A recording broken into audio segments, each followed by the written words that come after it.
The last subject stopped screaming on day 30, not because he calmed down, because he no longer remembered how.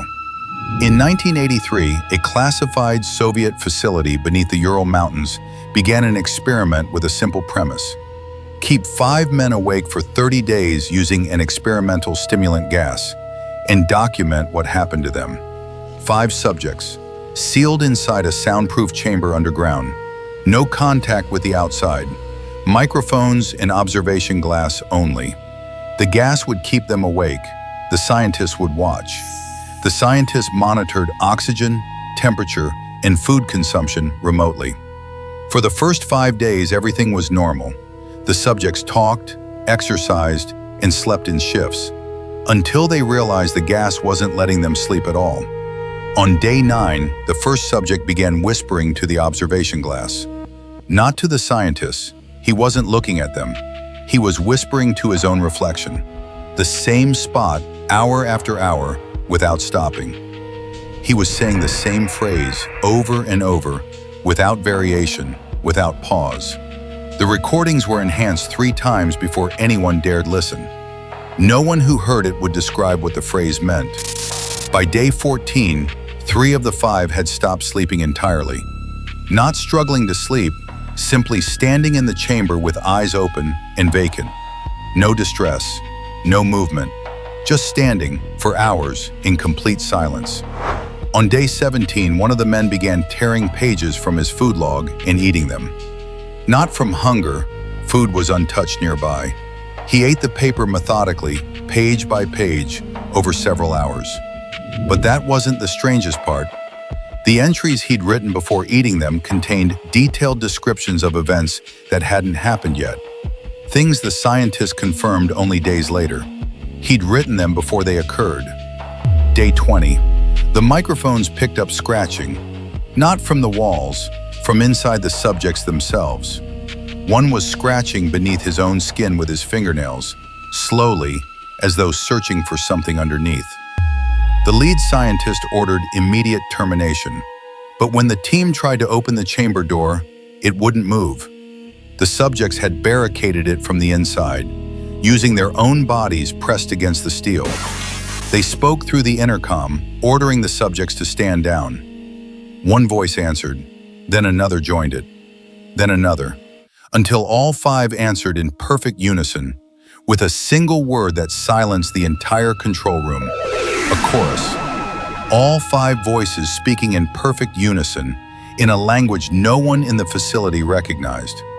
The linguist consulted later couldn't identify it either. One said it didn't resemble any human language, living or dead. The scientists called in the military. Soldiers cut through the reinforced door with torches. When it finally fell open, every man in the first entry team stopped and refused to go further. Their reports described what they saw as something that couldn't be unseen. 4 of the 5 were pressed against the walls, hands raw, fingernails gone, smiling. Not grimacing, smiling. Wounds that should have been agonizing, eyes wide and calm. None of them looked at the soldiers when they entered. They were alive. Heartbeats steady and strong, stronger than medically possible given their condition. No fever. No signs of psychosis by any measurable standard. Physiologically, the doctor said, they appeared healthier than when they went in. The 5th subject was found in the center of the room, sitting cross-legged on the floor, perfectly still, eyes closed, hands resting on his knees. The food arranged neatly around him in a precise geometric pattern no one could explain. When they approached him, weapons raised, he slowly lifted his head and opened his eyes. He looked at each soldier in turn, unhurried, deliberate. Then he smiled, and he said 3 words that no one in that room ever repeated aloud again. Then he closed his eyes and his smile disappeared, replaced by an expression no one had a word for. Not fear, not peace, something older than both. He never opened his eyes again. He died before they reached the surface. The debrief reports were sealed within 48 hours.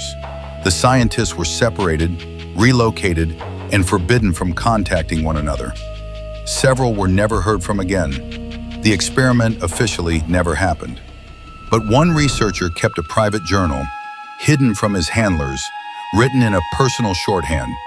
He documented everything: what the subjects said, what they looked like, and what he himself began to hear in the silence of his own apartment weeks later. He wrote that the human mind, stripped of sound, does not go quiet, it goes searching. And if it searches long enough, it finds something that was always there, just beneath hearing. Something that, once found, you can never stop trying to hear. The journal was found in 1991 behind a false panel in a decommissioned Soviet building. The final entry was a single sentence, written so hard the pen tore through 3 pages beneath it. The archivist who found it requested immediate reassignment and refused to say why. It read, "Once you hear it, it never stops." So ask yourself, right now in whatever quiet moment you found this, what exactly are you hearing? Not the video, underneath it. That faint, persistent tone sitting just below everything else. Was it there before you started watching? Are you certain it wasn't?